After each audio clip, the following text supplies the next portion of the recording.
What is going on, my Carp Nation? I am BobZeBattleDroid, and I am here with another Stealthy Saturday strategy video. I'm so excited to show you guys my latest deck here.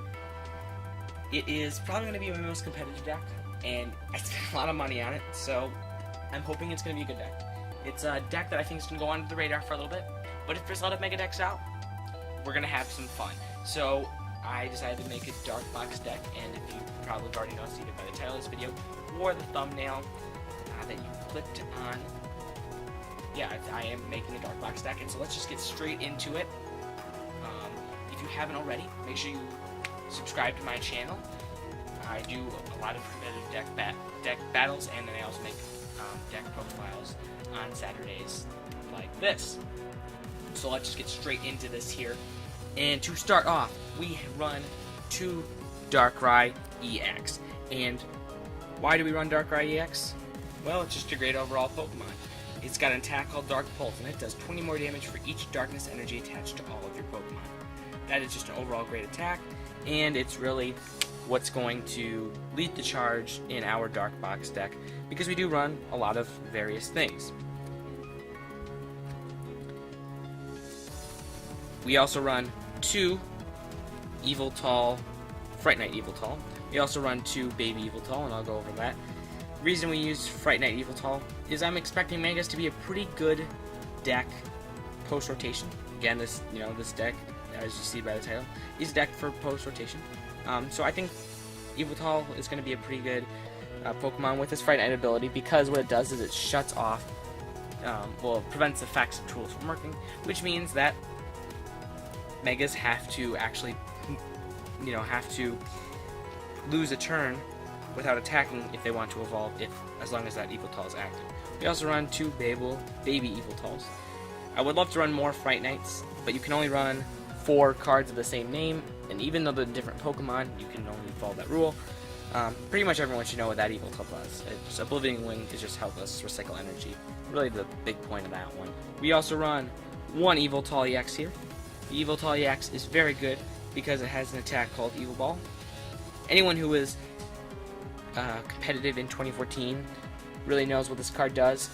It's a great deck at the time. It's kind of lost some of its strength for mainly 2 reasons. The fact is, most decks are just running less energy, and there are a lot of decks that can one-hit knock you out, which means that you have to play, be more conservative about where you attach your energy in the game, because you don't want to waste that, and that doesn't go very well for you, because it's about just stacking a bunch of energy and blowing things up. So that is the main reason there. Now this is kind of an oddball in the deck, but I'll just go over it and show you what it is. This is Spiritomb. It has an attack called Damage Play, and I'll read it to you guys. It says, this move has made damage counters on your opponent's bench Pokemon as you like to any of your opponent's other Pokemon in any way you like. So, this is an oddball. It's not really tested. Again, this deck is it's very common to what most decks are going to be in the standard format. I'm not going very rogue with this one. But, it's interesting. We'll see what happens.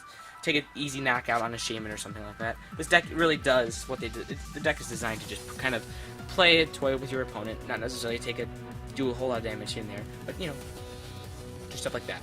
And as you can see on the screen right now, you have an Umbreon EX. Umbreon EX has an attack called Endgame.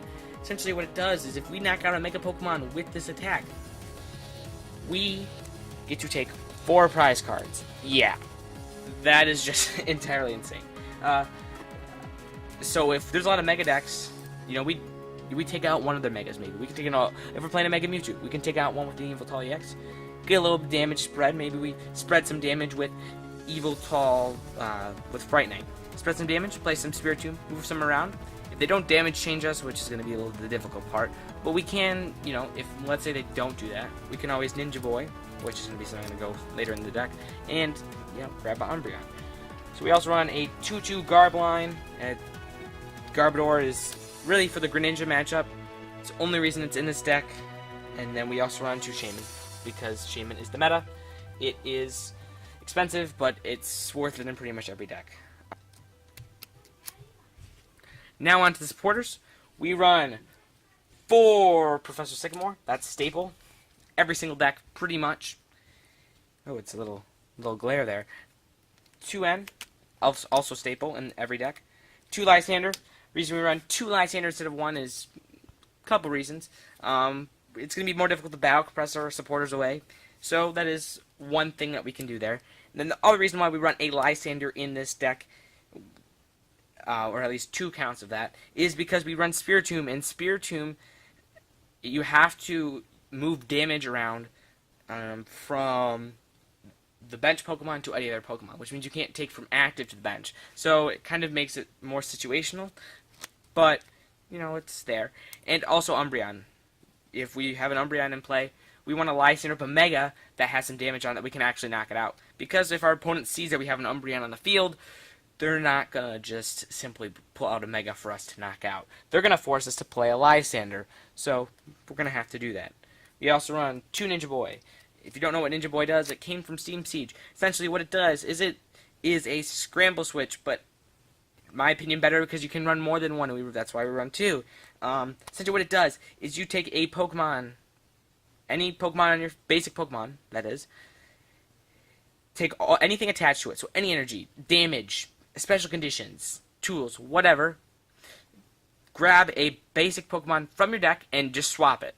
And then that old basic Pokemon gets shuffled back into the deck. So that is just great, and it's awesome because we do run a box-style format where we have a bunch of different cards that we need to bring out at different times and for various situations. It's also great. What happens if we start with, I don't know, a Shaman? We don't want a Shaman.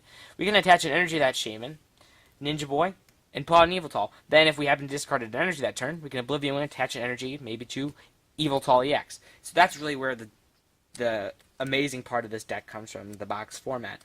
You know, really. We also run 1 Pokemon Ranger. As you can see, we're not running any evolved Pokemon besides Garb, but we're never going to attack with Garb. We don't even run any Psychic Energy. So, Pokemon Rangers in here, if we want to get around something like a Jolteon, we need that in the deck. That's also good for Giratina. Not as bad as some other matchups because, obviously, the ability doesn't really matter. It doesn't affect us that much. But if we want to play double colorless energy or something, we can do that. Now on to the items. 3 Trainers Mail. I wanted to run 4, but I could only run 3 for, you know, just for size reasons. 4 Ultra Ball, 4 VS Seeker, and 4 Max Elixir. Max Elixir is really why box decks have really started to see a resurgence. It's been a while since they've started to come back, but Max Elixir allows us to just look at the top 6 cards of the deck, attach it to a basic Pokemon on the bench, I believe. Yes, on your bench. So that's really why it's such a good card, and why a deck like this is really good, because it needs an energy acceleration. The attacks aren't all that powerful, but if we can, you know, use attacks at the right time and, you know, time our attacks right again, we can compete. We also run 2 Float Stone. That is for the Garb. Again, this deck can have some mobility issues, and that's why I run the 2 Ninja Boy. One of the reasons. We might start with something that's not very good. Again, that's what's going to happen when you start with a bunch of different basic Pokemon. You can start with a bad basic that you really don't want to start with. Like, I don't want to start with a Spiritomb, nor do I want to start with an Umbreon. I want to Ninja Boy those out in the middle of the game. So if we can play a Ninja Boy to actually get those back in the deck and Ninja Boy that later, that could be good.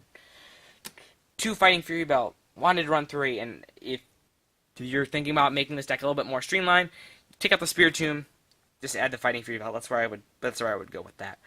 Fighting Fury Belt, it's great. Bumps up our HP of all of our Pokemon. The only Pokemon we really can't use it to is Yveltal with Fright Knight, unless we have a Garboder out with the Floatstone attached, which then it shuts off that ability, so we can't actually take advantage of Fighting Fury Belt. Fighting Fury Belt gives all Pokemon, all basic Pokemon, plus 40 HP. It can only be, so yeah, and they also do 10 more damage. The great thing is that we can bump up our Darkrai to 220, which is actually higher than you'll see with a Mega, which makes us pretty difficult to knock out. 1 Escape Rope, mobility issues, and, you know, maybe we could Escape Rope something up on the bench, force our opponent to play something awkward, and do something along that line. 1 Super Rod. Super Rod's in this deck because we run a different floor of Pokemon, and we need to shuffle them back into our deck. And then we also run 1 Stadium, 1 Reverse Valley.